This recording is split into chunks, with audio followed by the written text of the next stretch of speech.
quarto aqui, ó, no Minecraft. Aí, gente, tem uma amiga minha em comum que ela tem uma casa mega estranha, né? Super estranha. Aqui, ó, meus pais não estão em casa. Entra aqui no banheiro, que besta. Na verdade é o banheiro das visitas, os hóspedes. Aqui é o quarto dos meus pais. Eles não estão. A gente vai tentar fazer um negócio lá que eles me disseram. Tipo, eu tô super com medo, né? Mas, então, bora lá.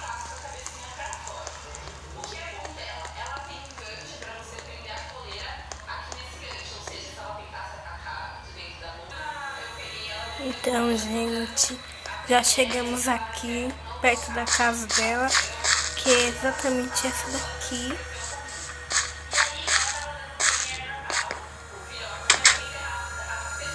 Oi, tem alguém?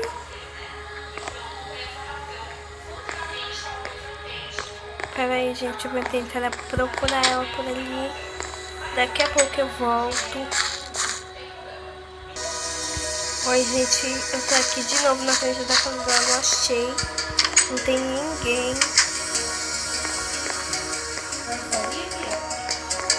Tô te perguntando. Aí, então, eu tô aqui. Vou entrar. Peraí. Aqui parece que tem um bilhete. Desculpa, fui numa naipe. E não vou dar. Não vai dar outro dia, tá? Não. Porque eu não podia ter feito isso. Idiota. Vou numa naipe. Hoje não vai dar naipe. Por que ninguém me chamou?